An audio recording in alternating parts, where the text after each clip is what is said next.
It's really a pleasure for me to be here. Thank you so much for inviting me. This gives me the possibility to work with younger students, which is what I used to do when I was teaching in the Italian conservatory system.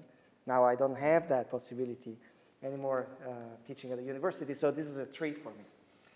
So we'll start with the first piece. It's the Prelude Fugue in B-flat minor from Bach by Victoria Park. Thank you, and it's first volume.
Beautiful.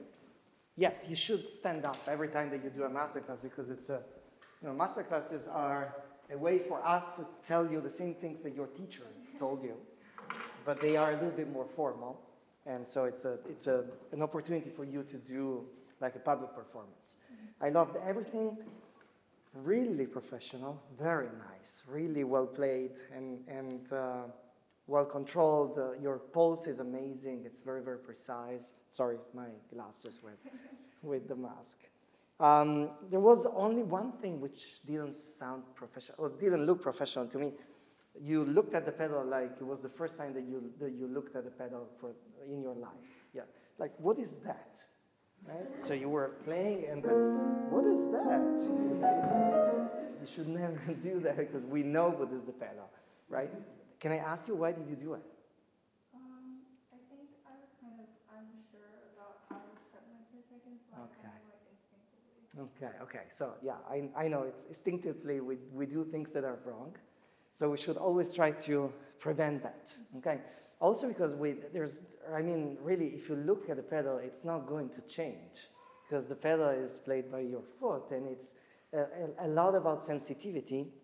And pedaling is an unbelievably important technique that we have to learn, and it has to be very natural, and you never have to look at the pedal in your life from now on.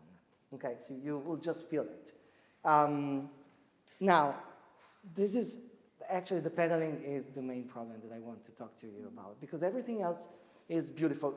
Personally, like from an objective point of view, I don't find anything really wrong other than the pedal. Subjectively, I think that the speed, so your decision to do the fugue a little bit faster than usual, or at least what I feel should be the regular speed, we never know because Bach didn't write anything. I feel that it takes away a little bit of the importance of this fugue and the fact that it's 5 voices, so it's really thick and incredibly important to understand what's going on and where are all the different voices, right? If we do it a little bit faster, then all these voices get lost a little bit, in my opinion, and they force you to do the second mistake that you do other than the pedal, in my opinion, which is the fact that you don't really follow all the voices in a horizontal way other than just listening to them vertically. So what I feel is that you listen to those chords vertically, like you would listen to any chord coming from any kind of music. But this is polyphonic music, as you know. This is counterpoint. And if we don't do, you know what is a suspension, right? Like, right? So all of those are suspensions, which means that the voice is like in a choir. Have you ever sang in a choir? Once. So, like once. Well, it's like a conductor is conducting you and another voice, right? Another group of voice, so like soprano and alto. And then suddenly alto, instead of holding a sound and connecting to the next one, they're taking a breath or they're resting. So like, instead of, can you hear the F? Connecting to the next one. If you lose all those connections, it's like giving a lot of trouble to this music, because this music was born for this kind of counterpoint. And this is extremely important. It's like in a society where every voice has to say something, like every individual. It's beautiful. Or it's like having a conversation at the same time. You have so many different entities saying something at the same time. And the pedal is leading you not to listen to all of those. And I was losing many of them. Okay, so this is the most important problem. Now, the pedal. Can I ask you, why did you, so of course it's also a decision that you took with the teacher, and there's nothing wrong with using the pedal. But I want to know, why are you using it? I think that at certain points it does give it sort of a nice deeper sound. That's beautiful. Not just the serious tone. Right, so you're not using the pedal to play legato. I think I could possibly be doing that unintentionally. Okay, so I hope it's unintentional, because the pedal was not born to help us to play legato. Legato should be from our fingers if you decide to play legato. The problem is that it feels, so I agree with you, the pedal makes the sound change, which is beautiful. Now we're deciding to play Bach on this modern instrument. This modern instrument has pedal, and then we decide to use pedal if we want. But we have to be extremely careful if we take this decision. Do you know who is Andras Schiff? He's like a great Hungarian pianist who is a very special player for Bach. He says something extremely interesting. He says, I don't use the pedal. But if you want to use the pedal, be free to use the pedal, but don't let me hear it. So I was trying not to look at you sometimes and understanding, well, I know that she's using the pedal, but let's forget that I know that she's using the pedal. And let's see if I understand that she's using it or not.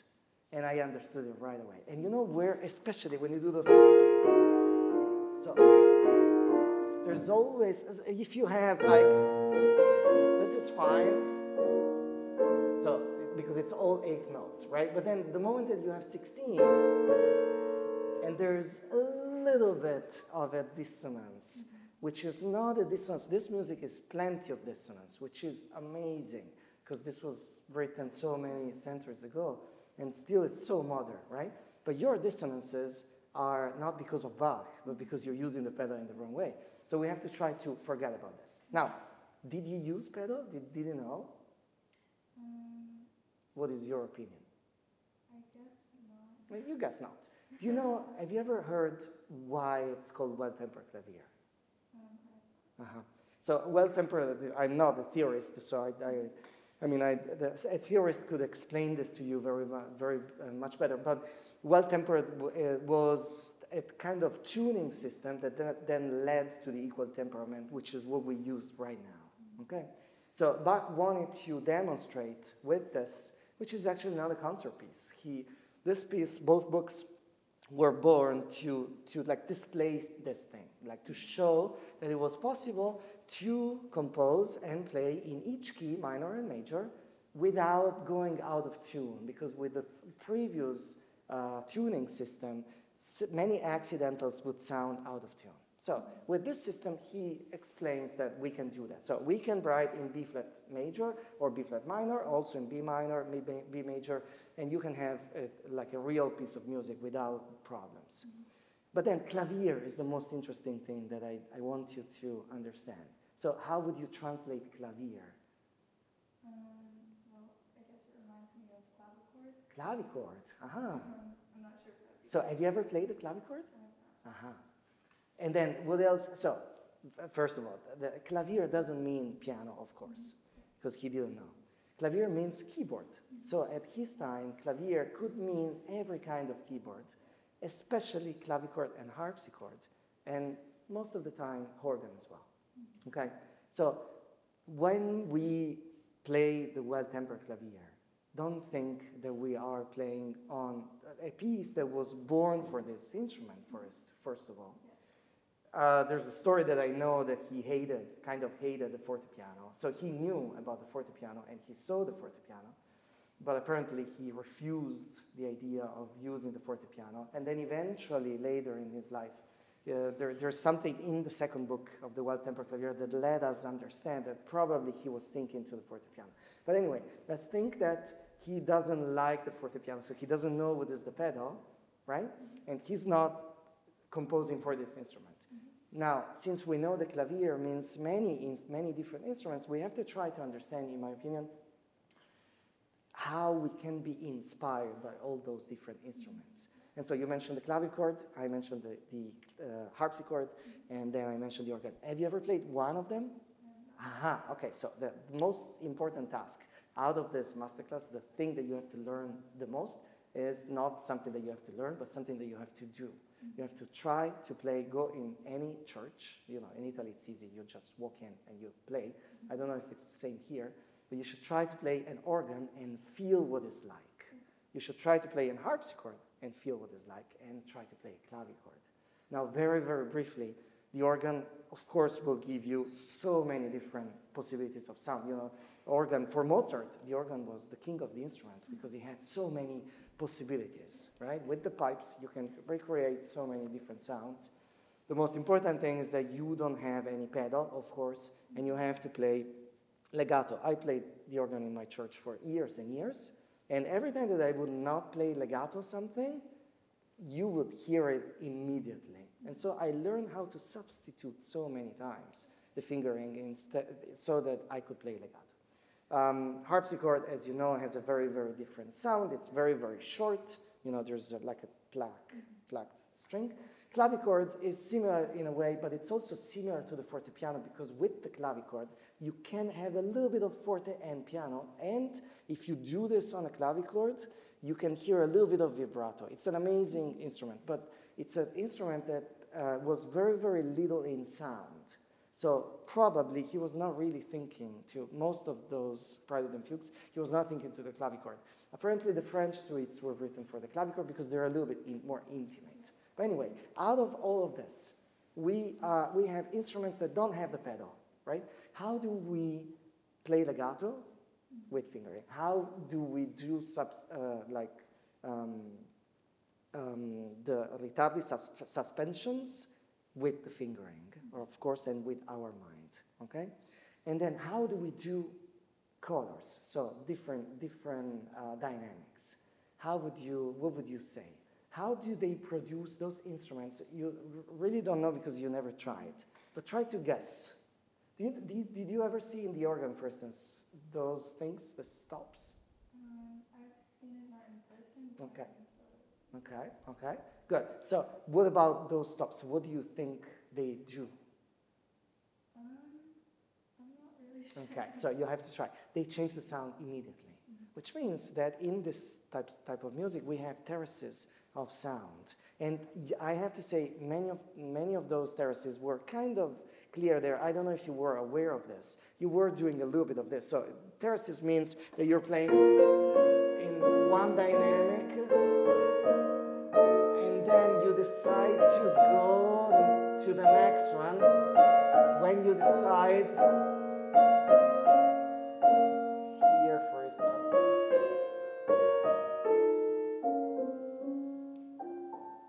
so completely change. And it's like you put a different stop in the music. So this is something that we can try to use. At the same time, Bach didn't write only for those keyboard instruments, but he wrote for orchestras, cantatas, and everything. So we can have inspiration from trumpets and also different oboes and also different instruments. So don't think that it's only a keyboard piece. Okay, that's extremely important for your imagination. Last thing, and then we play just a little bit, but it's more important. You play really beautifully. So there's not really, we'll take a look at the suspensions because that's important. He was a church composer. So he was composing a cantata for like each week for his church. This is not church music, it's secular music. So it was not written for the church, but it's still Johann Sebastian Bach. So that's why I asked you that you should consider the fugue a little slower, not only for the counterpoint, but also for the spiritual aspect of the music, which seems to me a little bit like worry-free if you play like that. And instead, it's a little bit more serious.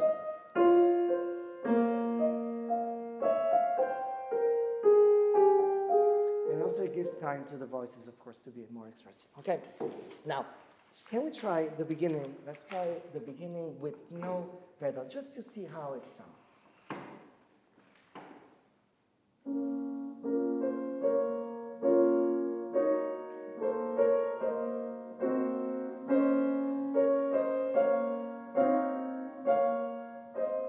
It's hard, right? You're not used. Now, this would be what it would sound, for instance, from a string orchestra, because the bass, boom, boom, boom, they would try to connect those B flats, but they will never sound completely legato. So playing like this, in my opinion, is not wrong. But I don't want to ask you to do this. We can use the pedal. But now, what I want from you to do is that when you play the 16, this is extremely important. You don't need the pedal anymore, which means that now you're free. And you don't have to like go up with your foot because then it's too hard to go. So just be sensitive and feel. You see? And then completely clean. And instead, if we do, that's wrong. This is not Bach. Okay, so that's a huge mistake. Can we try?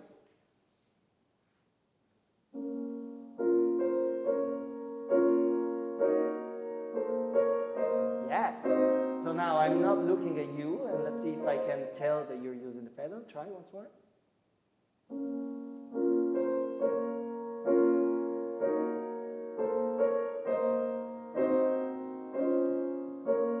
Aha, much better. Yeah, I really cannot tell, other than, of course, the B flat in the bass, and I know that you're using it, which is fine. I mean, this is how usually we play this piece. Okay, it's extremely important that you try this. At the same time, try not to go too slow. I loved your tempo. Now you were holding back because I'm asking you to consider the pedal. So this should be a natural process for you. So don't just hold back. I think the choice of the tempo was perfect. Okay. Other than that, try to do a little bit more differences with the stops, but also don't forget crescendos and diminuendos because string orchestras, for instance, could do that. Okay. So it's a combination of things. When you get to the end, so for instance, this one was the one, sounds like Schoenberg, not Bach. Careful. So if you want to sustain all of those, you could choose the pedal on each 16ths, right? So, and then you hold the tension. Here I would wait a little bit more, and then maybe change in sound. And then what happens here? What's this? So it sounds like it's over, but it's not over. But still, what is that? Yeah, which is not really the original key because the original key was B flat minor, right? And this one is? I don't really remember. It's B flat major, basically, but it's called the Picardy third, right? Picardy third. Picardy was a region of France, or Germany, I don't remember, where this started. So starting in minor and then having the habit of finishing in major. This is extremely important for Bach's time. Bach uses this most of the time.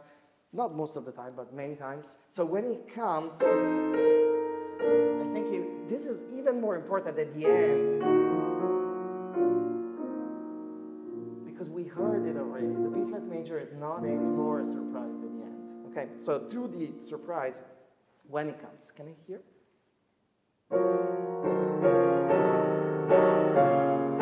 Yeah, careful. Like in an orchestra or in a choir, the conductor should tell cellos or basses, hey guys, sopranos, we need to hear sopranos or first violins. So right now the bass was too heavy.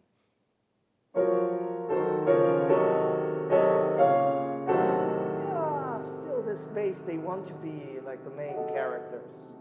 Let's give to the soprano more. Ah, pedal. Did you hear the pedal?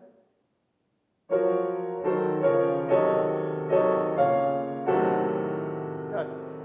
Can you do, Victoria, the same thing without doing this with your shoulder? Just feel naturally. You see my soprano is singing more. Yours is. Feel that we're lost, right? It's not easy to understand where we're going. I could hear the pedal very much. Let's do once more, and then you'll think about this.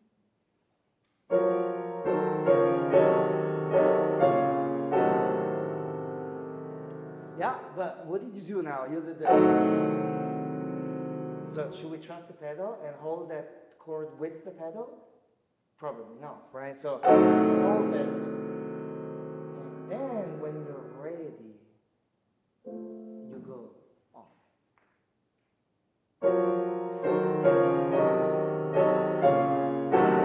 Now hold it. And change sound. And now Picardy third. Yeah, which probably should not be anticipated by an accelerando, because then you stop and you're going like in two different directions, and in Baroque music usually you don't do that. So, dee da, dee da, dee da, dee. You prepare that with a little bit of space. Okay, good.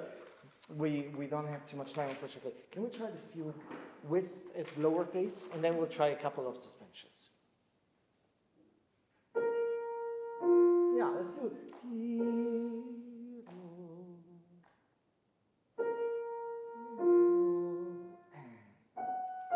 Now, second voice, more. So, when in the counterpoint, when the new voice comes, you should give space to this new voice. So let's go a little bit softer with the rest. So that we can still hear the first one, but we give more importance to the new one.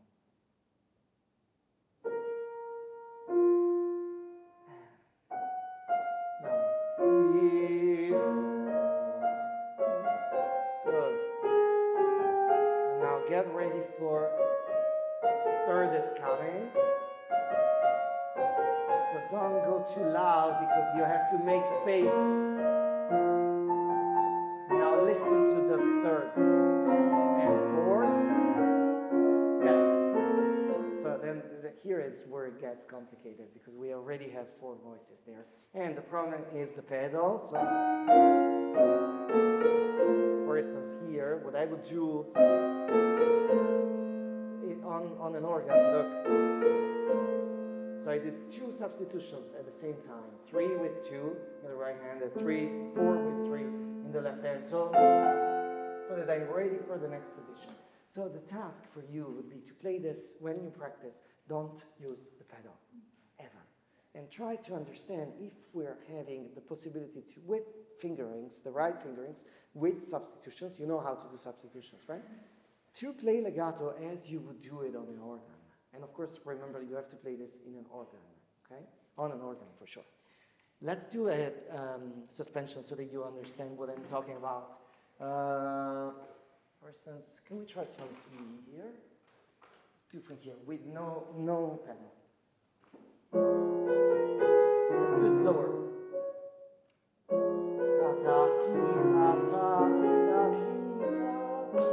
Okay, now I want to hear this is still down, and then when you play the A flat, the G flat is still down because the bass, otherwise they go in vacation, but they are not going in vacation. They're still there, right?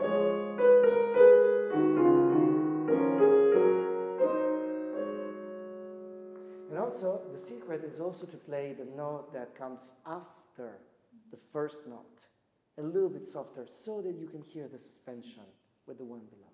Can we try?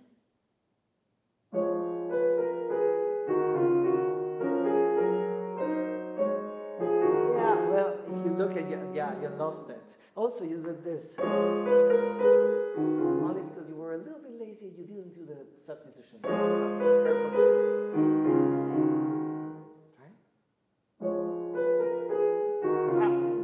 Did you hear left hand? Left hand was disconnected. Try slower.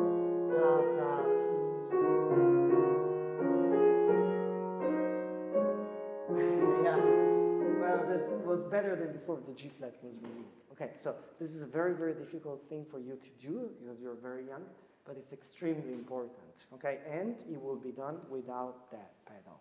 Okay, without that, you will be able to understand that you're missing so many opportunities to play as you should do, okay? Then remember about the terraces, remember about the pulse, which is a little bit slower, and in general, when you use the when you will put the pedal back, then listen to the pedal and don't let us hear it, okay? Good.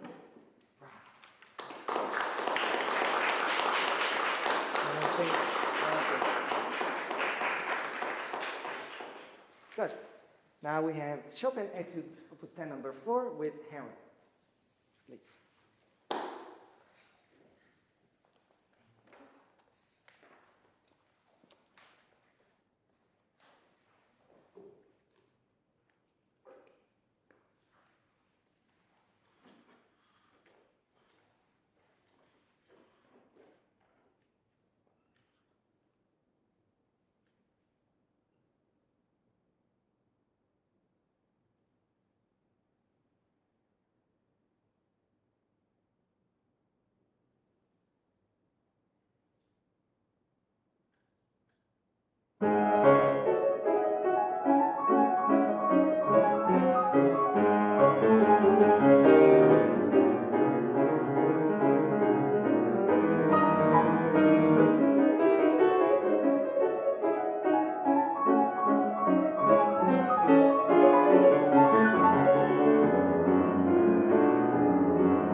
beautiful.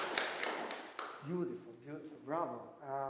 This is amazing. With cold hands, without playing anything before. It's really, really, really nice. Bravo. Andrew, right? Your name? Oh, sorry, Henry. It's really, I mean, technically speaking, your hands are flawless. You play with basically no mistakes. And so I would never be able to play this with cold hands. So bravo, really amazing job. Now, can I ask you, is it a new piece, an older piece? It's like a little bit older. A little bit older, okay. So, is this the final decision on speed, for instance, or what would you say? Yeah, just about. Okay, just about. Is it like a choice, or do you think that you don't want to go faster, or there's a particular reason why you chose the speed? I feel like it flows well at the speed. Okay. So, I mean, you know, technically I have very little things to tell you. We'll take a look. There's one major thing that I don't think you're doing enough, but speed is part of it. So, very, very honestly, what I don't like is that it sounds like an etude. And you would tell me, well, of course, it's an etude, right? And then I would answer, no, it's not an etude. And you would think, oh my God, what is he saying? You know, this is not really an etude for me, because do you know if, like, before Chopin, we had anything like that? Did you play any etudes by, for instance, by, you know, Czerny? No, I've heard of them. Okay. You know, Czerny wrote many etudes. And if you play Czerny etudes like that, I would probably say, wow, they're really beautiful. But then if you play Chopin etudes like that, then I would probably say they sound like Czerny etudes. And the reason why I'm telling you those things is that for Chopin, this was a possibility for him to display the new technical ideas that he got, but at the same time, it was a possibility for him, as always, to make music. Chopin used to say that for him, every note was a syllabus, every bar was a word, every like phrase, musical phrase was a real phrase, like speaking, something that you would say. And to me, playing like that, it sounds too much like an etude that maybe Czerny could have composed. Because it sounds that you are focusing very much on the technical aspect, which is absolutely fine. But at the same time, the musical insights go a little bit in the back. You know, you hear them, but it doesn't seem that you're really focusing on those things. And of course, it makes sense because it's such a hard piece and you're so young, which is beautiful. But in my opinion, there's a way already for you to go and look for music much more than what you're doing, okay? He asks con fuoco, right? Presto con fuoco. Do you know what con fuoco means? No. Aha. So you have an Italian director here at the conservatory. You should just ask her, and she will be happy to answer. Con fuoco means with fire. And so, of course, we have to know those things to try to play in that style. And it seems that fire is a little bit missing from your performance, okay? And fire means many things. Of course, it's not really related only to speed, but speed would help. So in my opinion, with your abilities, technical abilities, you should try to play, instead of doing that in 4, so basically you are playing. So I'm listening like to accents each 4 beats. In my opinion, this should be at least in 2, but not even in 2. It's 1, 1. And if we do that, that feels much more with fire, first of all, okay? So first problem was, in my opinion, speeds and the fact that it sounds too much like an etude written for, like, to wake up our fingers, okay? Remember that the musical aspect is extremely important. Speaking of that, do you know what comes before this? Like the etude? Yeah. Not really. Uh-huh. So this is number 4 of Opus 10. The number 3 is the famous. What else? It's called Tristesse, even if Chopin hated those names. They were not names that he gave to the etudes. But this etude was extremely important for Chopin, and he felt that it was like the most beautiful melody that he ever composed. Strangely enough, or not strangely enough, that key, E major, is the same key of a very, very famous piece that you probably heard of, which Chopin was absolutely fond of, which is this.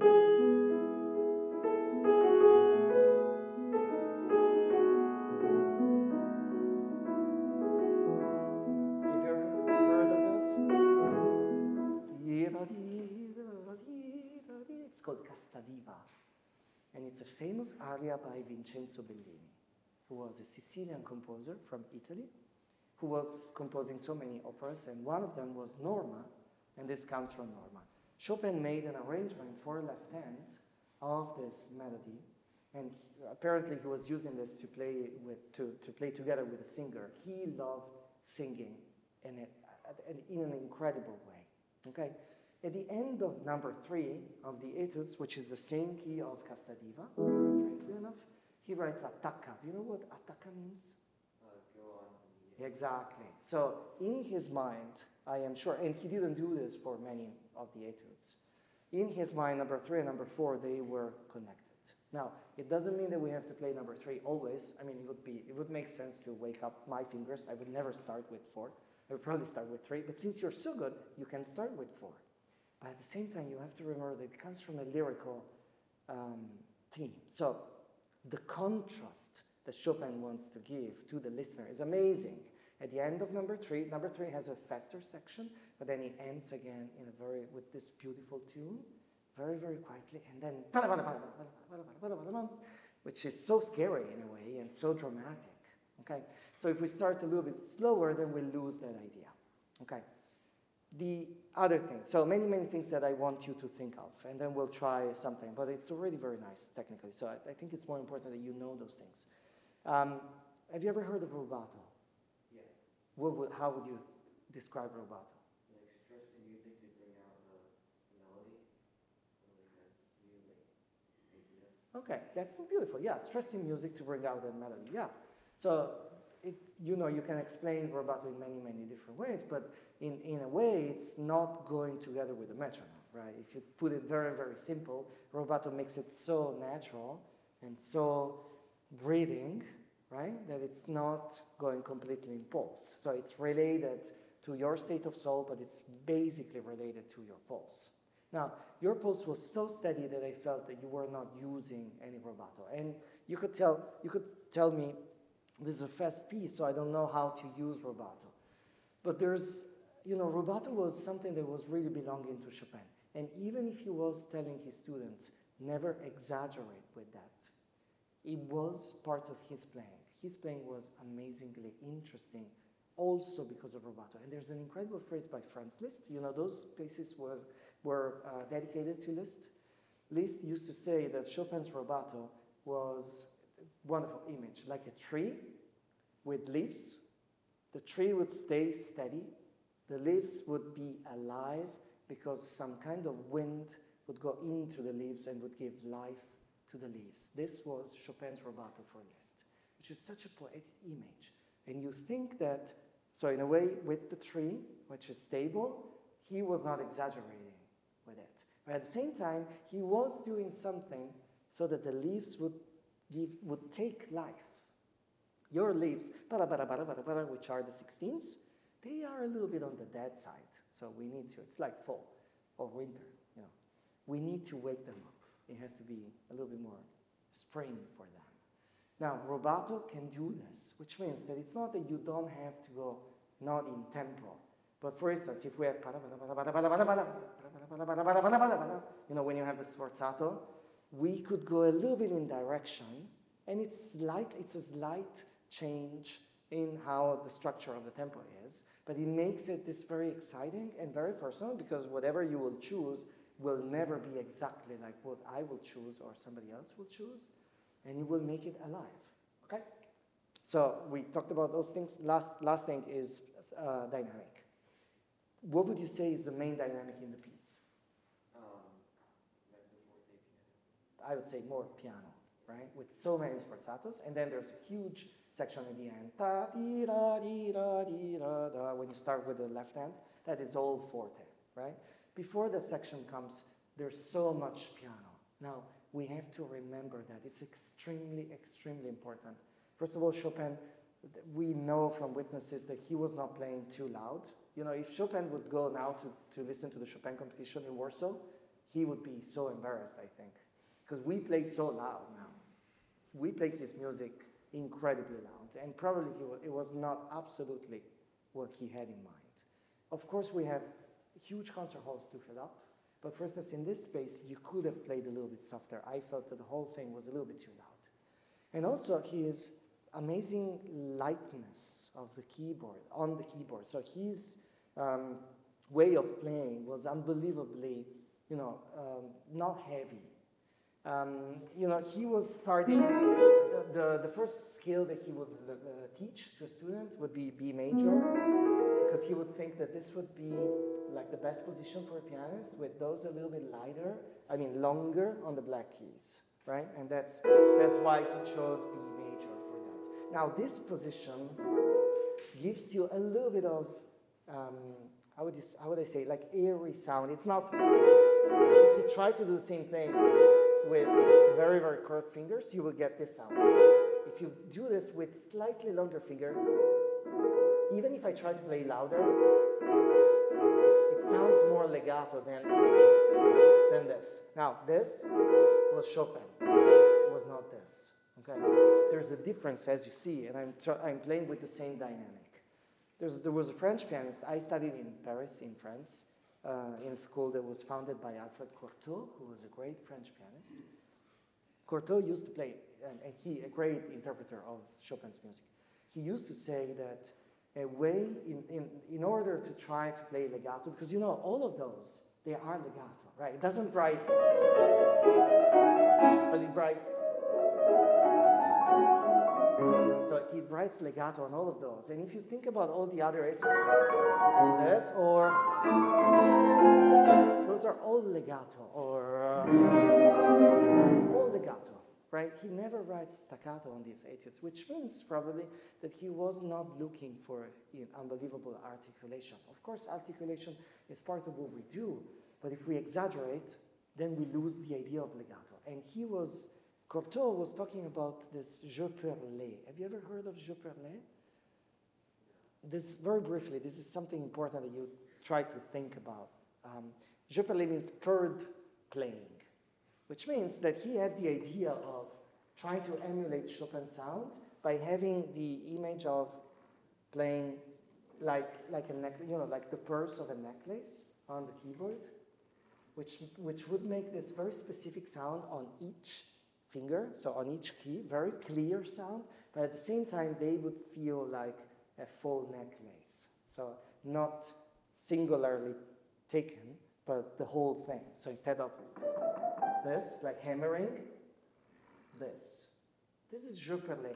And we can try to do that by trying not to exaggerate the articulation, by trying to remember what he said about the position on the piano, which would be the most natural, with those a little bit longer than usual, so that you could hit the keyboard with your meat instead of your nail, or almost the nail, which is a little bit harder, right? While this one is softer, so you can really feel the difference. Even if you try to play on your finger, with your finger, on your finger, and now try to play with meat, and now try to play with your bones. Can you feel that this is more aggressive?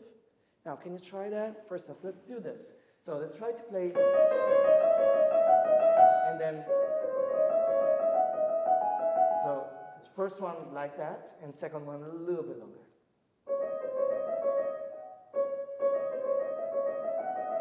Okay, and now try to play a little bit longer.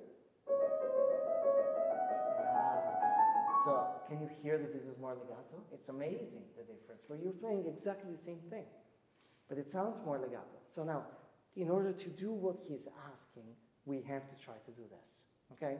And it's basically just a tiny variation of how you play, but also something that you have to imagine, okay?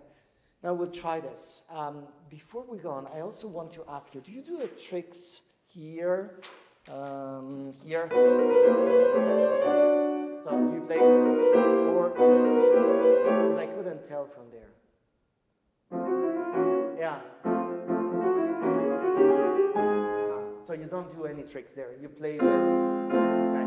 When you will go faster, we can do that. I'm against tricks in general, but in this piece, this is so complicated, and when we go faster, that's a tricky point. You may think about, so thinking about left hand, which is playing 3 notes instead of 2, okay? In any case, all of those left hand is extremely important because, of course, it's the structure, gives us the structure of the piece, right? And actually, Chopin himself was making his students play left hand only so many times because he wanted them to understand the foundation of the music, but then also to understand how to take away importance from the left hand when we have to focus on right. So here, instead of, which is what I heard, we should try, so feeling something that goes there. And rubato will help us because we'll go there, and then maybe we can go back just slightly and then go on again, okay? Those are all important things. Other than that, I think you're doing a beautiful job, okay? Let's try once more from the beginning. Let's see a couple of things. Now, can we try to go a little faster? So let's imagine in one. So even if it's not too fast, think in one.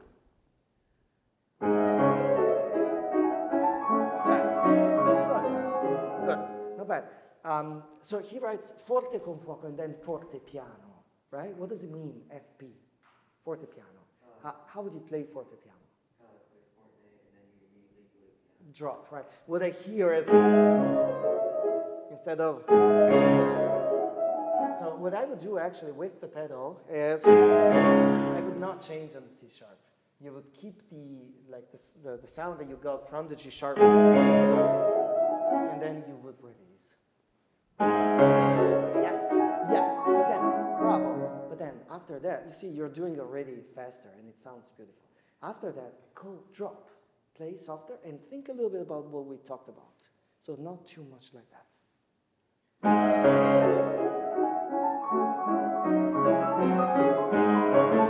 Okay, not bad.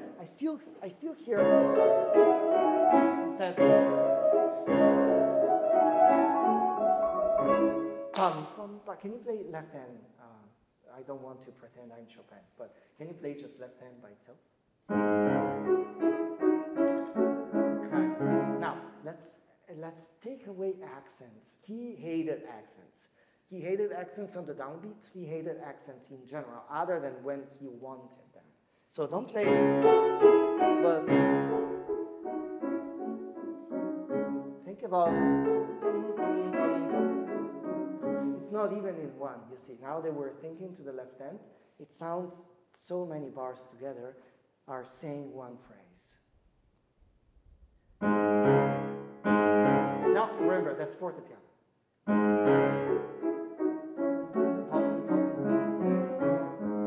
Yes! Not bad. Bravo, bravissimo. Now, can we try both hands? Don't forget about left hand.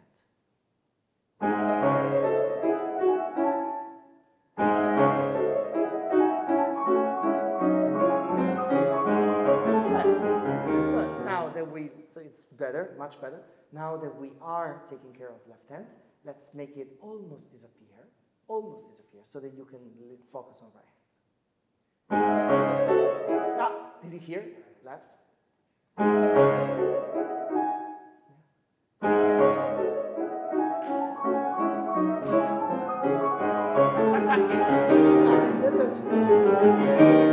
This feels like con fuoco. You're playing like, you're very elegant. I love your elegant playing. But in this case, I think there's a little bit more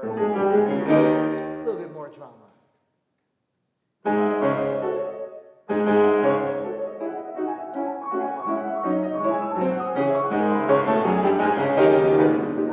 Okay, bravo. Now, the only thing, try not to hit from above, but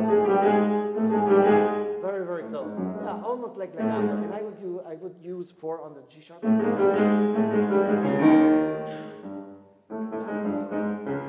Yeah. also, in general, the fingering, when you have white, black, and white, is always 5-4-5. And this is something that I call carpooling, which is, it's a little bit unusual. But I imagine, you know what carpooling is? Like where you can go, it's a preferred line when you have many, many people in a car. You can go faster. I have a huge family, so I know about those. I use those. It's easier and faster. And on the piano, it's pretty much the same thing. So instead of doing ta-ta-ta-ta, like going from line to line, trying to go faster, you have a preferred line where you go much faster. So instead of doing this, you basically do that on one line, which means not this, but let's see. So I'm not going back and forth, but I'm staying there. Trying to stay there. So instead of, it's this. You see, look at your pinky. It's hitting here instead of here. A little bit closer to black. Yes. Yeah. So basically, you have to avoid going back and forth. Yeah, just on one line. Yeah. Exactly. With no pedal. When you do those things, no pedal. Better, better. Now a little bit more staccato, but with the idea of playing just one phrase. Yeah, I still see here. Yeah, can I do here so that you see it? Then do 4 when you land on the G sharp. Yeah, exactly. Yes. Much better, bravo. And 4 is better because it prepares you to go to the next one, okay? Now, even when it's not legato, because you see he didn't write staccato here, we have to figure out what is the best possibility in order to avoid additional movements, okay? So that it's easier to play. And this would be hard. Instead, we go very close. That's a little bit better, okay? Can we go to, I think we don't have too much time. Can we go to, let's do from here. Okay, so right now it's already first of all, what's the dynamic here? Piano. So we have to try to play piano. Remember about the jeu perlé, so try, I didn't mention actually, the way to do the jeu perlé is completely being relaxed. The only thing which is hard is your last fingertip, so that you can have actually the sound of a purr on the keyboard. So this is very hard. Other than that, this is really, really, really relaxed. So basically, you feel that this is ready to, you see it's very clear. You hear all of them. And he gives the idea of legato, even if it's not really legato, because we don't have the time to play real legato on those etudes. Try. So that's a little bit too loud. Yeah. Beautiful. Yeah, beautiful. Now, you will try, later, you will try, instead of doing this, fingering, so with thumb there, which is how he wrote it. So we should be able to do that, but it's a little bit easier to go with left. So you may try the other fingering, okay? Now try with yours, and try to give this hairpin. There's a hairpin, which is not really crescendo, but hairpin, in my opinion, they are also related to rubato and state of soul. You're going towards that.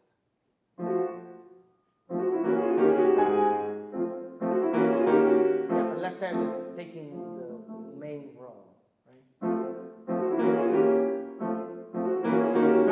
Why don't we do it? Let's try to do it slower. Bravo, yeah.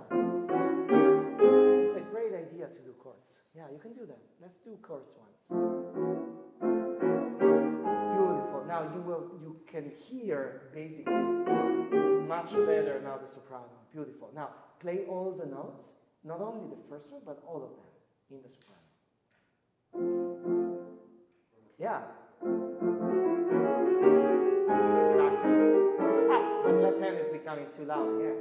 Also, you do this big movement, but it should be much, much closer to the keys.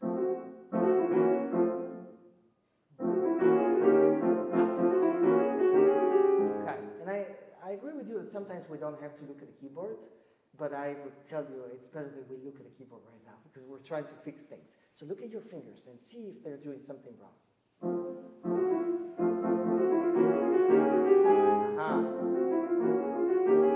Aha, that's much better. Now, don't forget. Right, we're going towards the sforzato.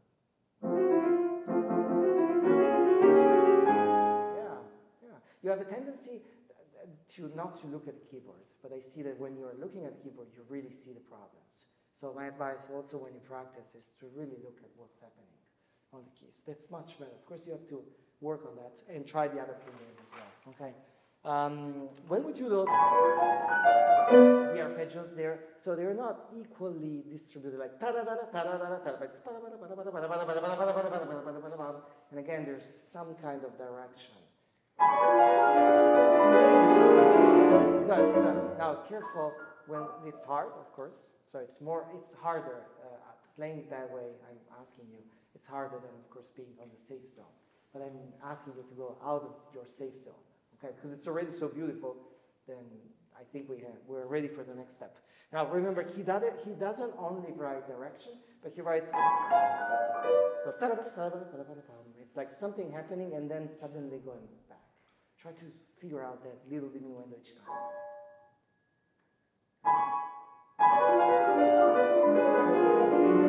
Okay, yeah.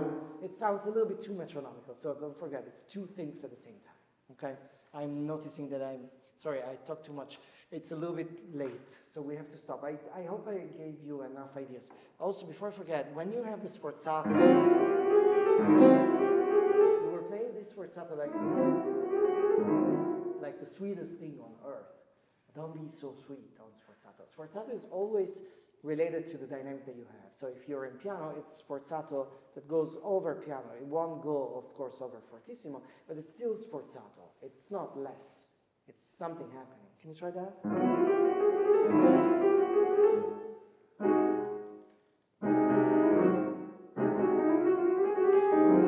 You see, it's still sweet. Also, I would do this. So, much faster the arpeggio so that it feels more dramatic. Okay, you see this is too loud. Try to play softer and more legato.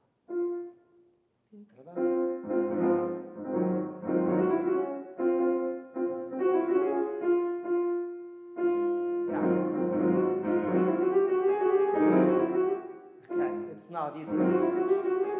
That's better, that's better. Remember, his position was not with the thumb on the black keys. When the thumb, so try to avoid the black keys with thumb in general. But when we have to do it, first, you have to practice in a way that you take away the accent from the thumb, because this is, of course, much heavier than the others. So remember to do that, okay, to try to play like that. There's so many little things where we have to stop. I hope I gave you enough ideas. Thank you.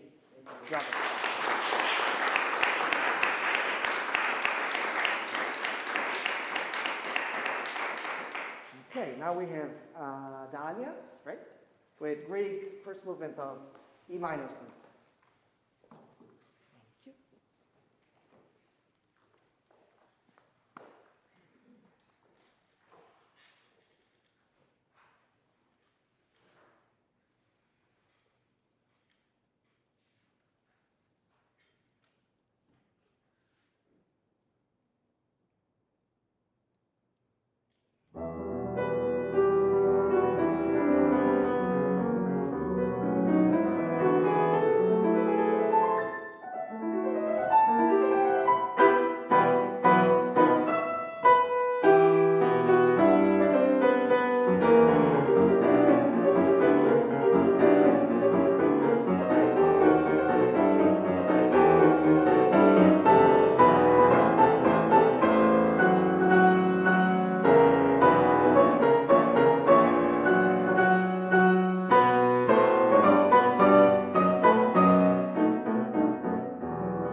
beautiful piece. This is a beautiful sonata. It's a wonderful piece. I love so many things. Before I tell you what I think, I wanted to make sure that I tell you a couple of things. Is it a new piece or like an old piece? Okay. Okay, just be careful. So I felt, in general, I love so many things, but I felt that the ending was a little bit on the weak side. So be careful that it's the end of the first movement. It has to be. The actual ending was really nice. But what led to the ending was a little bit less powerful than the rest. I mean, in terms of the decisions that you made. So we'll work a little bit on that. But just very practical things. Here, I would not actually do a fermata there. You did a fermata, which is not written by Greg. So be careful because you're really changing the score there. So I agree with you with the ritardando, but then as long as it goes to the E minor, okay? And then I heard, can you do from here once? Could you do it from there? Yeah.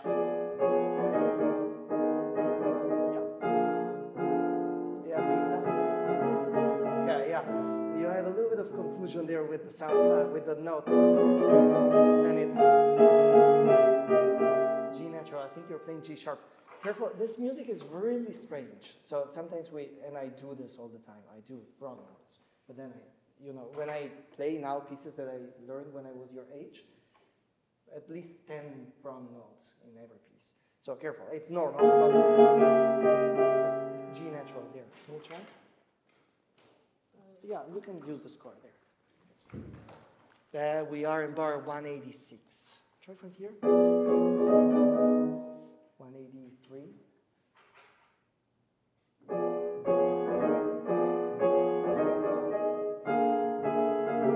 Yeah, bravo. Yeah, it may be only a memory thing, so just remember. Sometimes when we put things in from memory, we change things. And then here, can you play that from the Allegro Molto?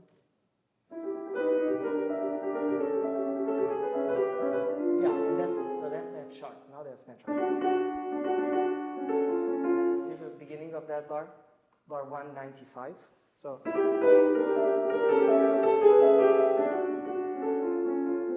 again, it can be a memorization. Try it once more.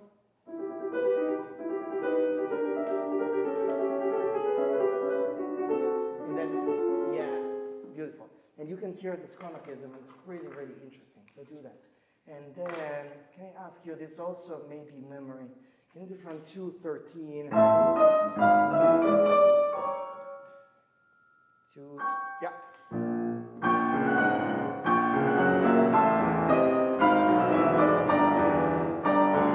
Okay, that was not memory, but just position. So it's D, not E. Try, instead of changing here the position and like jumping too much, don't do that.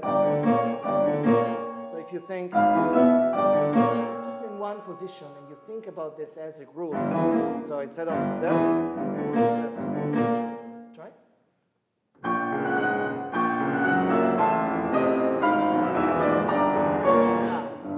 Dalia, yeah, it's a little bit like that. So you think about those as equally important, and they are, but the position is on a group. It's not each by each. So try just this movement. So G, D, B flat. Exactly. So are we going up or down in terms of like physically? Up, because we're going on a black. So instead of thinking strange directions, let's just think going up. Yeah, that's it. And you will get the D always if you think that way. And then can we check, let's do from here. So 216.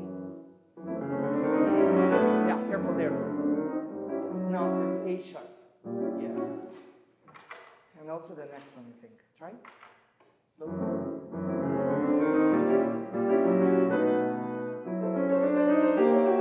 That's it. Yes, same thing there. Bravo. Okay, so that's why I felt that the coda was a little bit, I think you have a great ear and you do things by ear, maybe? I don't know. Do you have a good ear? Probably. So I have perfect pitch, and that's my curse, because I learn things too fast and then I don't take care of the things. So just make sure that you have the score in front of you. Okay, good. Now, did you play anything else by Grieg? A nocturne, No, the Nocturne, that's right. Ah, that's a beautiful piece, really beautiful piece. Okay, so that's from the lyric pieces, right? The Nocturne. Do you know any of the other lyric pieces? Do you ever heard this?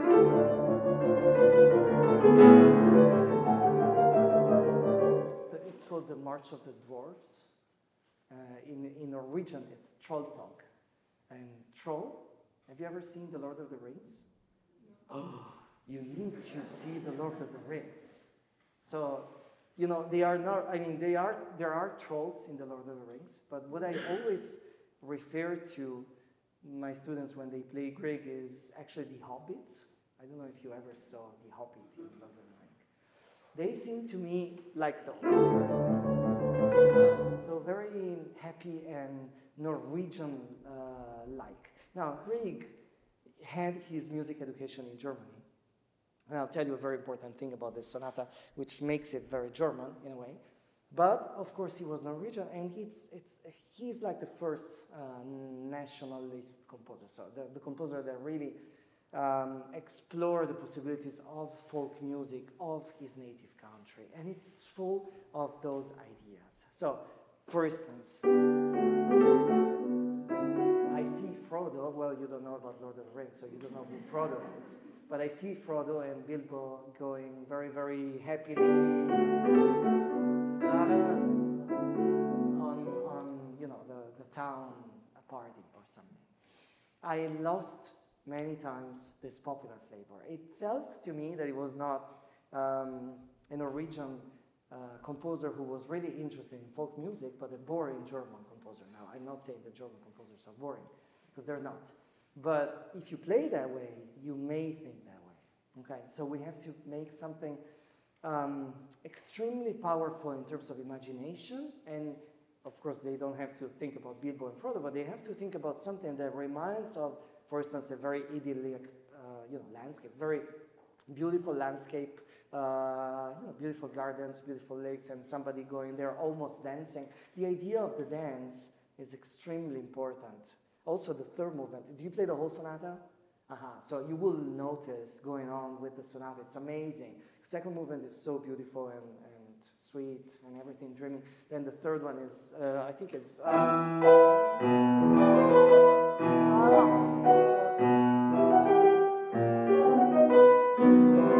it feels like a minuet, like a dance. And then the last movement is reminiscent of Brahms' music. So, you know, Grieg took so much from the conventional romantic composer who was not from the Scandinavian countries, but they were from Germany, you know, all of those composers. But then he transformed this into something extremely new, which is so beautiful. There was one, now going back to the roots, the German roots, there was one composer I think he took inspiration from. And do you know what is this? Right, you know, concerto from Grieg. And have you ever heard? Did you ever hear this concerto instead, which is a different piece, which is in the same key? That's Schumann's piano concerto, which is in A minor, and it sounds very, very similar to Grieg concerto, which is also in A minor. So there are many examples of how he takes Schumann's music and he transforms it into something new. This one is exactly like the beginning of the Schumann Sonata, number 2, which is like that.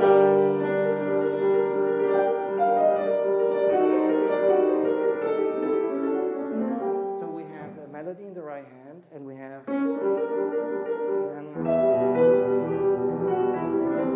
very similar. And not only because of that, but do you know about this? Probably not. Like, am I referring to something in particular?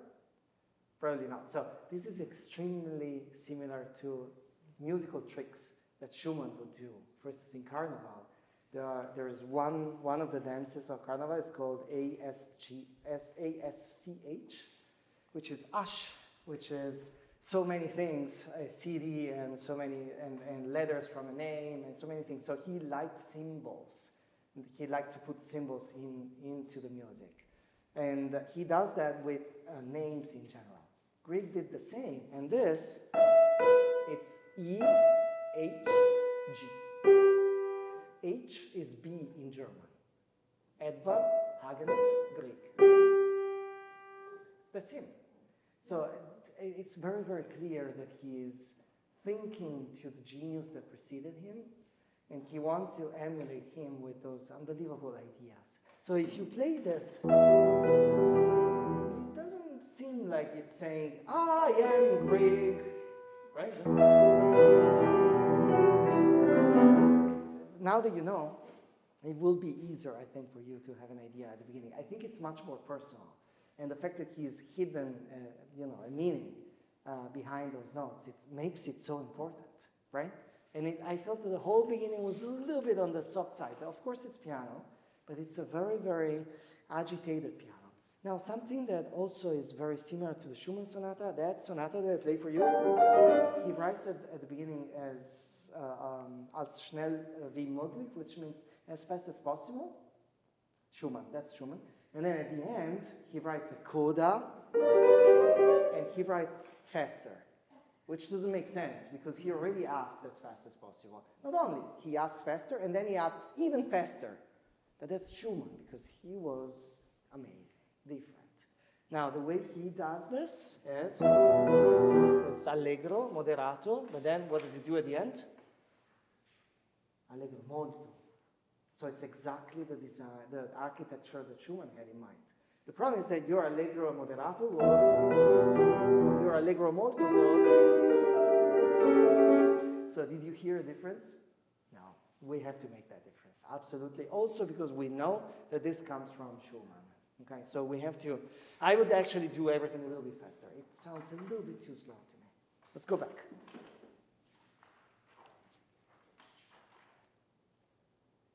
Now, Edvard Hagenup, I don't remember actually his second name, but it starts with an H. That's what I'm sure about. So Edvard something Grieg. Good. Now, at the same time, so of course it's, now that I told you, you are underlining those. At the same time, you have to give some kind of direction. So not only vertical, but ti-da-di-da-di-da. Also because it's not over. Da-di-da-di-da-di. Right? The first phrase gets to that point.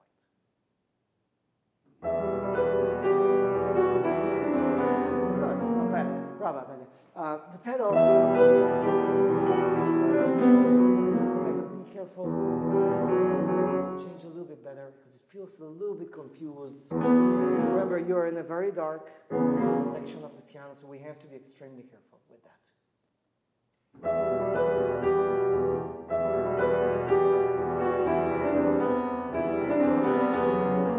Yeah, not bad, and not too loud now. It's just...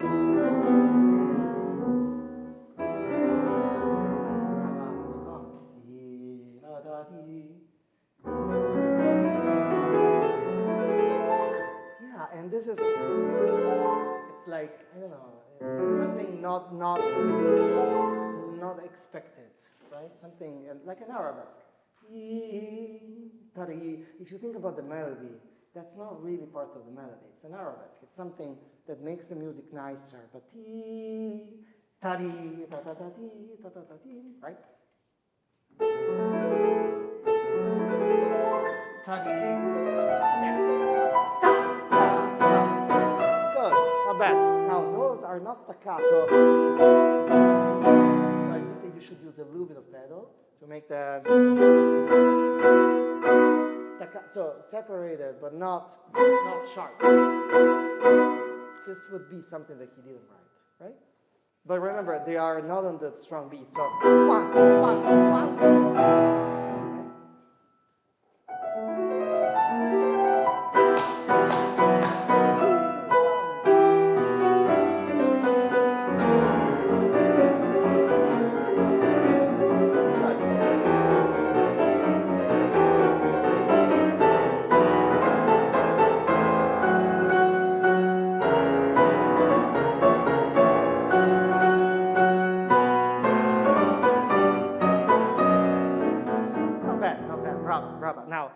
this is much more full of energy than before. It may be a little bit on the fast side if we think about the faster section at the end. So just try to find the balance now. It may be a little bit too much, perhaps. But I love the energy now. It's really beautiful.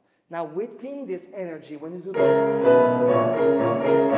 remember, it's not only vertical, but it's also ta-ta-ta-ta, always with direction, right? And every time that you have the possibility to do some kind of melodic line. So for instance, here after the accent, maybe a little bit less. So that you have that idea melodically, and then this, and I would do a little bit of holding back.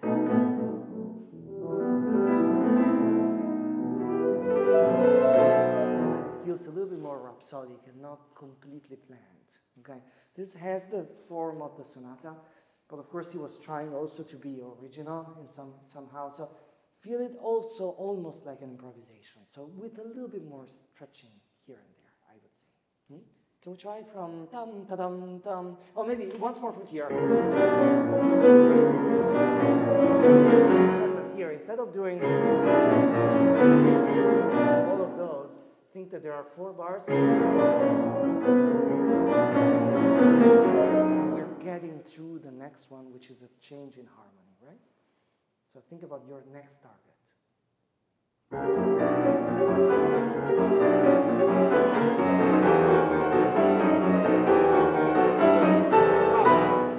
Bravo. Bravissima, bravo. Now remember always, the piano is a bad instrument. It's made in a very bad way. First of all, it's percussive, and we should not be thinking about a percussive instrument, but it's a singing instrument. And then, at the same time, the low chord strings, they play so loud, and those strings, we struggle so much. So when we play those things, always balance. This instrument is born to be balanced. We cannot just treat it like an instrument that plays by itself. It's not. So we cannot really play. So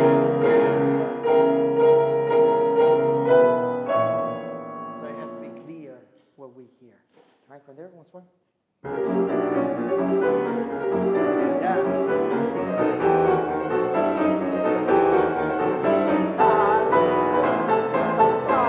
And next one.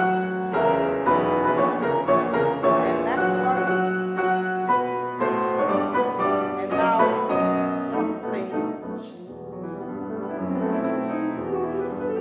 Good, not bad. Now can we go back more with sound? So I like that you're very clear, but it sounds a little bit too articulated.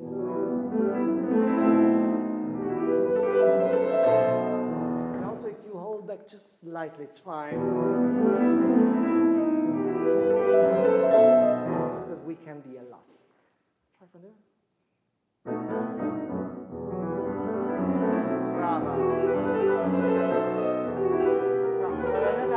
It's all about the repetition. Yes.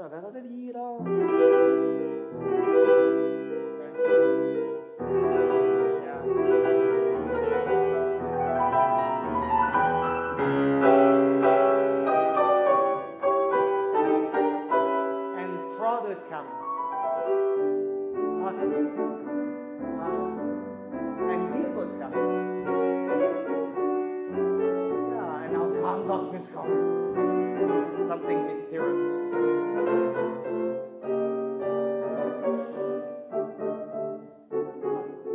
Yeah, and even different. Yeah, yes, beautiful. Yeah, be careful to change a little bit. So first of all, don't slow down too much, and also sing a little bit more. Try. Too much left. And also, it sounds instead. I would do 1 pedal for each bar, not twice. Try that. Yes. See that it's much longer, the idea. Syncopation on the second note. friend. Yeah. And this feels, you know, like there's, after this lyrical theme, we go back to the party. There's Gandalf in the Lord of the Rings who does fireworks, in one of the first ideas. I don't know, like something like that, fireworks. And then instead,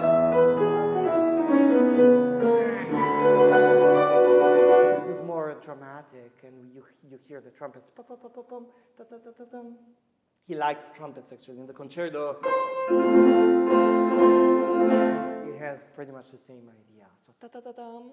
Can we try from here?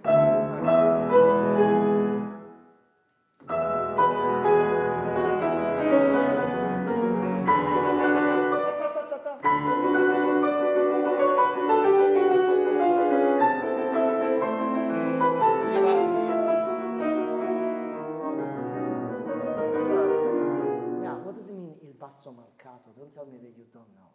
It's like you marcato the piece. Yeah, because you use marcato in English as well, right?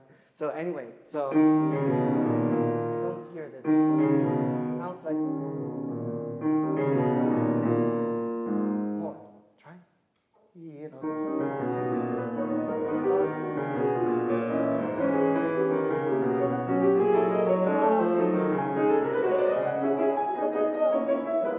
It's a little bit too fast.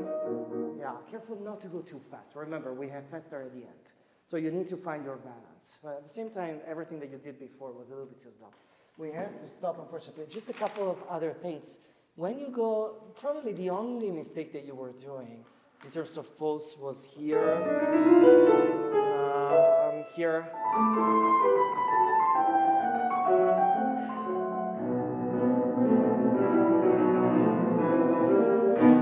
It's hard, right? It's not easy. But if we do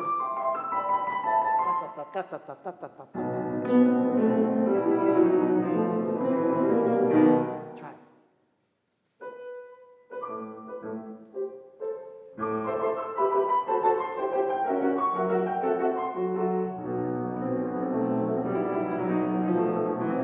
Not bad. Bravo. Yeah, you can do it. You have great technique. So just be lighter if you can. And here. So you use a little bit of rotation as well, but everything starts from the fingers.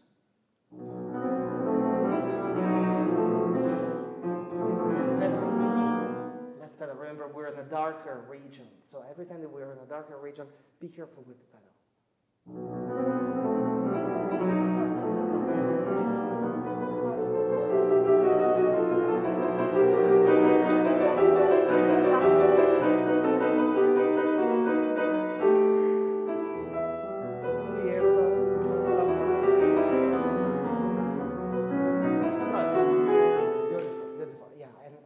Now you're even more involved than before. So do this. It's a very passionate, this is really a romantic piece of music. So do that. Now, can we try just the allegro molto? So can we do maybe from before the fermata? So, I mean the non-fermata, the one that you should not do.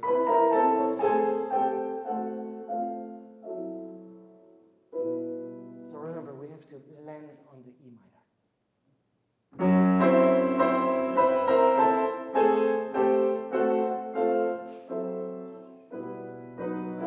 Maybe a little even more now. Now you went too far in the other direction.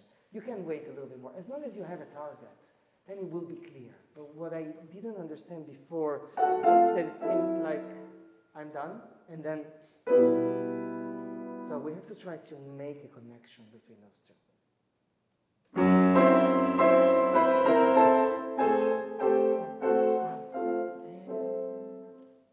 Yes. Yeah, remember the popular flavor versus the accent. Do you see the accent on the downbeat? And then there's an accent on the second beat, which is really strange, right? And then same here. So we can emphasize that a little bit more.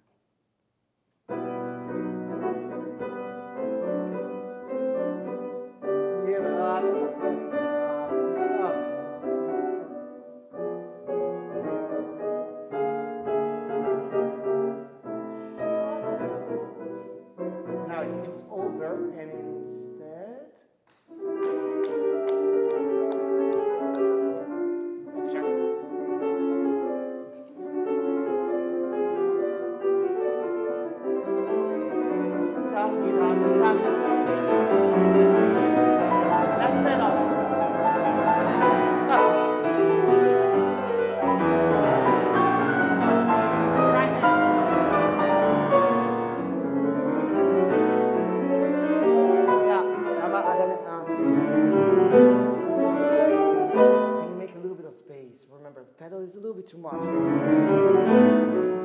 give a little bit of space between those things. Yes. Right hand.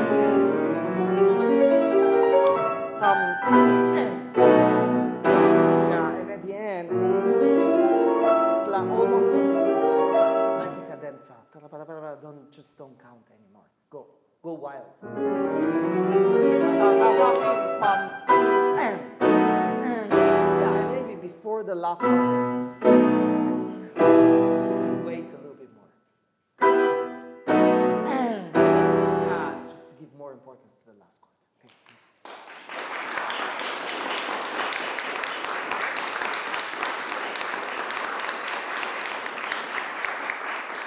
Okay, and we have last. And how do I pronounce your name? You can just call me Joyan. Joyan, okay. Please, Requiem of Rhapsody, and we're starting, I believe, from the 11th. Okay. And this is yours.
Beautiful. Thank you. Bravo. This is such an unbelievable piece and hard piece, but you know, so beautiful. So personally I played 2, 3, and Rhapsody. I didn't play 1 and 4 many times, all of them, especially number 2, but then 3 and Rhapsody a few times, and I feel the Rhapsody is the most difficult, even more than number 3. So it's a very, you know, it's a very, very brave choice, your choice to play this piece. Can I ask you, do you play any other Rachmaninoff? Like anything so from the solo rep? I have. You have not, okay.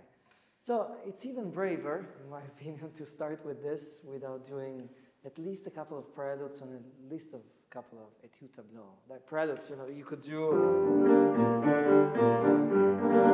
it would give you a little bit of the idea of how it treats the piano and his technique. You know, I felt that you can do beautiful things. You have beautiful hands. You felt a little bit too rigid and nervous. Maybe you were a little bit nervous. You should let yourself go. And of course, I say this, since I play this, I know what it takes, and it takes so much. So you're not there yet, but you should get there very, very soon if you want to play this piece. And also, you have to pretend a little bit more. You know, when we are on stage, we can be a little bit less honest sometimes. So what I mean is that you should give the feeling to master this. And instead, we see you that you're a little bit struggling with that. And we are all struggling. I mean, when I played this, I was struggling constantly. Every second, I was struggling. But of course, they didn't know. You know, I pretended I was completely fine. No problems, just playing. Then, of course, you do mistakes. But you cannot show them that you're afraid. Were you afraid? A little bit, right? Yeah, I could feel that. Now, they don't know you. They don't know if you're prepared or not. You know, right now that I'm not practicing the way I would like because I'm teaching too much, every time I have to be kind of fake on stage because I didn't practice enough. So, but I have to pretend I do my things and I know exactly what to do. And luckily, because of experience, it goes usually kind of well. But I'm not completely honest, I have to say, on stage. Because they don't want to know that you are having problems with it. A professor before me at IU, his name was Georgis Shebok. He was a very, very famous teacher from Europe. He used to say we should always give the impression to the audience that we are above the water, not that we are under the water. And it felt sometimes they were a little bit under the water and you were trying to breathe, you know, coming above the water. No, just feel above the water, even if you have to solve so many things, okay? But as a general feeling. So try. This music, I mean, this needs to give you so many shivers in the back. Did you feel shivers in the back when you were playing that variation? Maybe not. I didn't. So I need you to give me those shivers. Every time I play this with the orchestra, when it gets to that variation, first of all, finally you can rest a little bit, because you know it's going wild from the beginning, and then finally you can have a little bit of rest. But then when you do the introduction and the orchestra plays with you, oh my God, it's unbelievable what you feel, because it's too much. It's really amazing, an amazing feeling. So I hope that you will get that feeling soon with this piece. But of course you have to get to a very, very specific point of preparation. Right now, I would say, so technically and musically. First of all, technically, I feel that you're a little bit too tensed in general. Your wrist is not relaxed enough. The fingertips are the only thing that we should feel they are responsible for everything we do. The last fingertips. Articulation, of course, is part of it, but without strong fingertips, then you cannot really sustain the sound of everything. But now, all of this is relaxed. So what I felt is that These were kind of tense, which is fine, but then those articulations were also tensed. Wrist and arm in general, elbow and everything. So you have to try to, do you feel relaxed when you play those things, or do you feel kind of tensed? Sometimes kind of tense, yeah. So we have to work on this. You have to try to work on this. Of course, scales, I mean, whatever technical. Do you do any raw technique?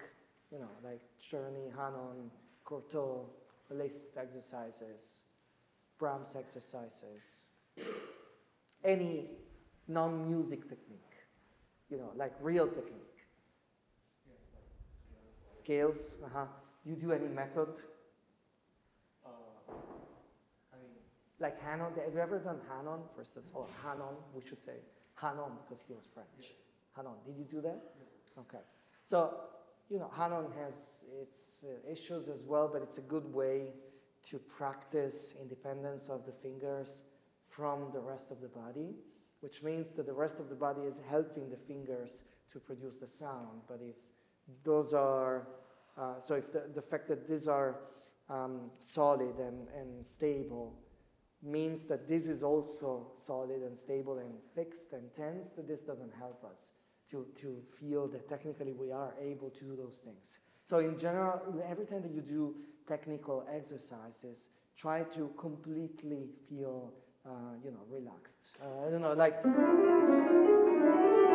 any exercise on the 5 fingers, try to give more importance to the articulation, but at the same time, like if you go on with this, you feel that this is completely, you know, with a very, very easy exercise, 5 fingers, feel that you have no tension, and you can go on for this, like you can drink a sip of water, you can read a book.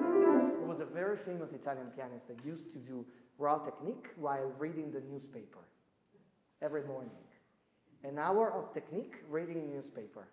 I would love to do that. I don't have time right now, but I would really like to do that. But that means that you have to train your body and your hands like, you know, like a physical athlete would do in order to play this kind of crazy music, okay? And unfortunately, we don't really have time now to work on technique, but that's a general problem. And my advice is to choose something even more. There's a series of exercises that I did, which were by Courtauld when I was your age, which are really helpful, and you can find them on IMSLP as well. And they're similar to Hanon, but even a little bit more advanced. There's exercises by Liszt, which are very nice as well. For instance, one is, this is by Liszt. You have to try to lift each finger while the others are down, and to give independence to the fingers while keeping completely relaxed. So my advice is to do something like that. Musically speaking now, many things. So first of all, what is the name of the piece? Rhapsody. How would you describe a rhapsody? It's like really exciting. Yeah, very excited. Yeah, for sure. Yeah, that's an exciting piece. But I would say the rhapsodic. When you say that something is rhapsodic, you cannot really predict it. It's rhapsodic means that it happens right there. It's not something that you can understand before it happens how it will go. So in a way, it has a very, very much improvisatory feeling. And that feeling was kind of lost. I didn't feel that it was improvisatory enough. Okay, it sounded kind of planned. And I know that you were struggling to, you know, to play all the notes and to be with the orchestra, which is so difficult. And thank you to the accompanist, because it's a very hard part for the orchestra. But you did really good in being with the accompanist, but at the same time I felt that it was too much planned. I don't know if you rehearsed of everything, but it doesn't have to sound like it has been rehearsed. It has to sound like it's happening at the moment. Many times when you have, all of those, they have to feel like you're improvising on ta-ta-ta-ta-tim, tom-tom. You're just playing a bunch of chords. And instead, it sounded like, yes, now I do. And then A, and then again E. And it doesn't work. It's not exciting enough. Okay. Then, what is this? I mean, where does he get the idea from? Do you know that? It's supposed to be like this D series. Well, this is not the Dies Irae, though. The Dies Irae is just completely different, right? And I agree, of course, there's the Dies Irae in this piece. But that's what is the title of the piece again? It's Rhapsody on a Theme by Paganini. Yeah. So Paganini wrote this for the first time. You know on which instrument? Violin. Yeah. So violin, it's a very rhapsodic instrument. It sounds like he's improvising, and in a way, Rachmaninoff was so smart and a genius, and he put those things together. He put Paganini and his piece. The legend on Paganini was that he sold his soul to the devil because he was so good, right? And all the composers of his time, they were crazy about Paganini. All of them, they went wild on Paganini because Paganini was the first one to show an incredible technique, right? And then Rachmaninoff, genius and incredible mind, he puts together Paganini and Dies Irae, because Dies Irae is the Day of the Dead. And so it's like they go to hell and whatever. And so it's a great idea, that it goes together. And it gives this idea of, mystery and something kind of grotesque and dark, on the darker side, mysterious and everything. And so it has to be clear that it has this idea. So it's the combination of virtuosity and this imaginative, word that he has in mind with the Dies Irae. The Dies Irae melody is a very, very traditional melody that goes to the Gregorian chants. But it's a very, the text is kind of dark, of course, because it's speaking about things, not happy things. So that darker side, I also completely lost it. And of course, it's together with this incredibly energetic virtuosity, pianistic virtuosity. And the blend of those things, they make a mix which is irresistible. This piece is irresistible. It has to be irresistible. And it's not there yet. Also, remember, that theme was used by many composers because they were really crazy about Paganini. So there was Liszt and Brahms, especially at that time, who made variations on this piece. And probably Rachmaninoff is referring more to Liszt in terms of pianistic technique that he uses here. And also Liszt wrote a piece called Totentanz, which means the dance of the dead, which is on Dies Irae. So that's a very, very incredible combination of things happening. So in a way, Rachmaninoff is paying homage to Liszt, to Paganini, first of all, to Liszt, to the Gregorian chants, so to music that comes from the past. He loved music that came from the past. For instance, he wrote a suite. Another piece that you could take a look at is the Moment Musical, which is a suite of 6 pieces. And did you ever play a suite, like French suite or an English suite by Bach? Oh, yeah. So, it's made usually by 6 pieces. And Rachmaninoff writes that suite with 6 pieces. So he's always thinking to the past. So there's so many references in this piece that you have to try. Of course, the audience would not know all of those things. They will just be amazed by your virtuosity. But you have to know all of those things to make yourself more aware of what you play. Okay? It's not easy to play Rachmaninoff. Even if it sounds easy to the listener, it's not really easy for us to play, not only technically, but also musically. Okay? Now, something that combines technique and music, and I always believe that we have to have that in mind, and I always ask my students to try to imagine that, is that pianistic virtuosity by Rachmaninoff sounds to me very much like wizardry. And it's, I would say, the composer that he uses wizardry, pianistic wizardry, even more than Liszt, probably. His way of treating the piano as a brilliant instrument in all those passages, those things, they sound like something that you cannot, that it's not real, it's fantastic. Like an illusionist. Have you ever seen an illusionist? So the illusionist makes things happen that cannot be true, right? And they are not true. So they use something that kind of hides the reality. Now, for instance, all of those, I know that they are like chromatic scale by thirds, but we don't want to hear chromatic scale by thirds. We want to hear like something that is something that you cannot hold, that you cannot grab. That it's an effect. It's like sparkling, things that come from the ceiling. Little pieces, sparkling little.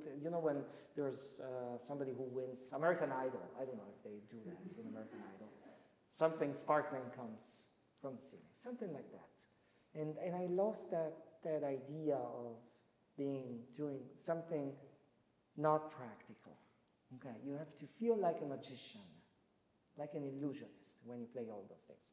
And the wizardry will help you to get through the apparent steady variations like those. So here as well. Do you know a capriccio? What a capriccio means? Capriccio is I have a hard time explaining this in English. It's like whimsical, something that you cannot, pretend, you cannot anticipate in a way.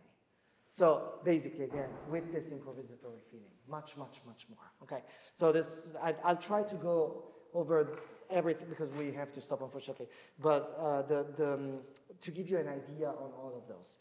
When we have the cadenza, all of those, so we have to try, I don't remember anymore, but so to try to give articulation a very, very important role without being tensed with the wrist, so that we hear all of those articulation. And it's like a list, We have to hear every little note when we go from right and left, and I didn't hear that enough. Those things, so here. So those hammering moments, you have to try to be specific on each sound so that we hear the clarity of the passage, but at the same time we don't stop on each of the notes because it goes fast. And so again, it seems like a wizard thing. In general, your top is missing when you play chords, so be careful there. And always to be clear in what you play.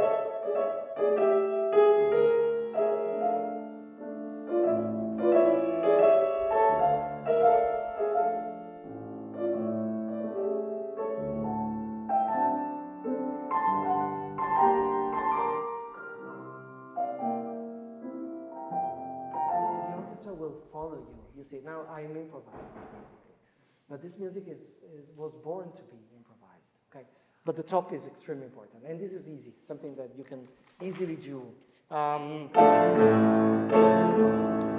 Just more aggressive. Can you try those things very quickly? Can you do T chord? Yeah, maybe you can use 1, 2, 4 instead of 1, 3, 5. Yeah, but more. Yeah, but less, the rest is less. Yeah, and try to be active with your elbow.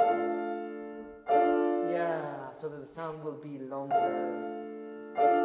Beautiful. Yes, and listen to the tail of the sound. Don't listen to the percussion, but listen to that. Imagine what's coming after the percussion, okay? Which is extremely important.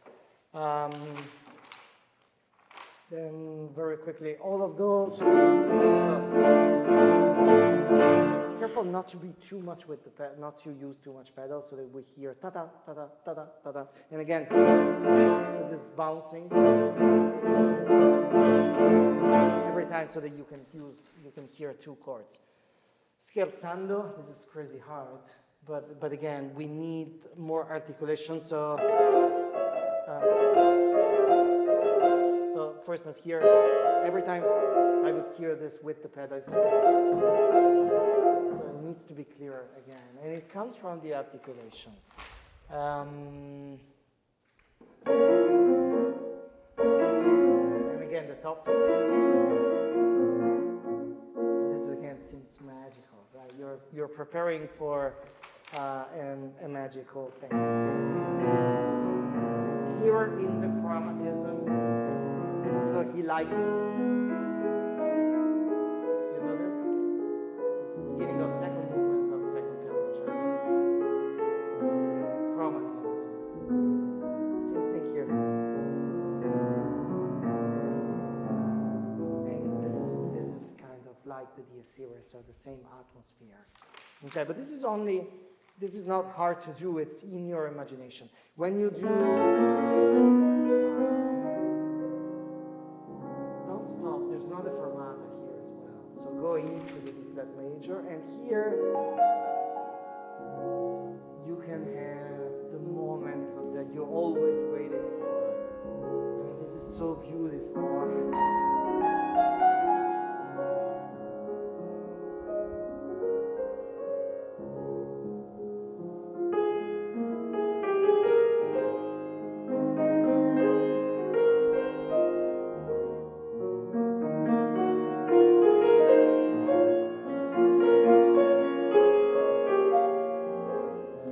All the second voices and everything, but your rubato here needs to be incredibly seducing, and it was too squared. I studied also in an academy in Italy where the director would invite Leon Fleischer, so Leon Fleischer would come many, many times. He was a very, very important pianist that died last year, and he would use this theme always as an example of how we can stretch romantic music to the limit and still be in style. Because there's no limits, basically. So don't give yourself any limit here. Just do whatever your heart is telling. Okay. This, it's not pizzicato enough. And this has to be much, much shorter as a touch. I feel that your touch is too much like that. You have to pretend that you're going away from the key. Ta ta ta, ta ta ta. Okay. I'm sorry we don't have time to. We're late. I'll stop. Same thing, much shorter. Also, be careful sometimes, in general, when you have a 16, you do a triplet. It's a 16, so it's 4 notes, not 3. Okay, so 16 much narrower. Much more staccato. I couldn't hear all of the notes. And again, it's like going away, feeling bouncing, and with no tension here. Same thing here. All of those, all staccato. Those are really, really hard. But you have to practice that. Extremely staccato, okay, without bouncing, but just feeling that you pretend to bounce because you don't have enough time. The top again, in the Dies Irae, was not clear enough. So much more there. All the waves, just be more imaginative. Less pedal when you do. There's already a lot of sound, so don't exaggerate with the pedal. We need to be clear. Staccato, all of those. So much shorter. And then have fun. For instance, here, you come from a cadenza from the orchestra, which is waiting for A minor. Instead, you go into A flat minor, which is complete surprise. And you didn't feel that way. Same thing here, much shorter. And again, think about being full. And staccato here, same thing, much shorter. So technically, there's many things. And you know, this is also very, very typical of Rachmaninoff, which is martellato, hammering. You have to pretend that you're playing hammers.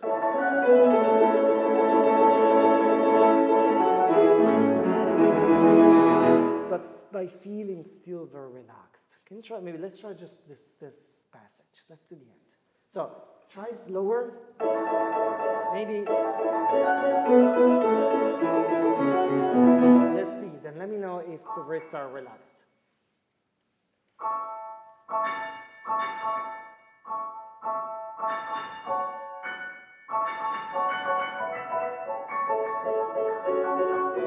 Now, I feel that everything is relaxed now, too much. So this, remember, this has to be very, very, very steady. So the final end, the end of your finger has to be very, very strong, so that the attack is very fast. Yeah. What are you playing there? There's no F, right? So 1, 2, 3, 5, right? Yeah, that's it.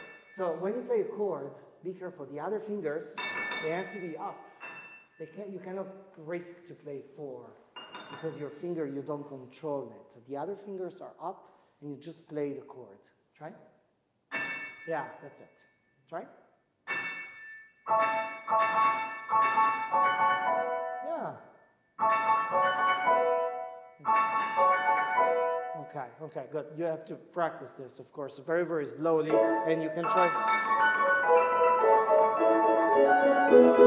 When you choose a slow speed, choose something that still lets you understand how the whole passage works. So don't go too slow, but go slightly faster, so like this speed, so that you understand where are the problems.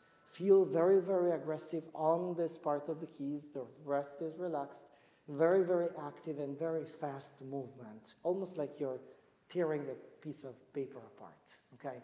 Your approach is too slow many times, where you need fast approach, fast technical approach, okay? There's too many things to say, but so my advice is try to, other than being above the water when you perform, practice this in a very specific way, technically speaking, so that you can get to a good point of preparation. Try to play also easier pieces by Rachmaninoff so that you understand his technique as well. Okay, and also work on row technique as well, because it's really important. Bravo, thank you.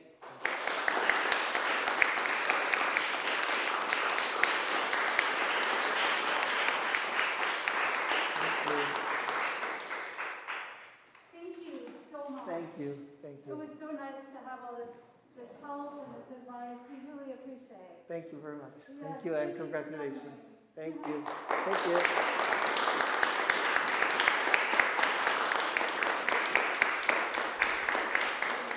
Grazie. Grazie mille. Grazie.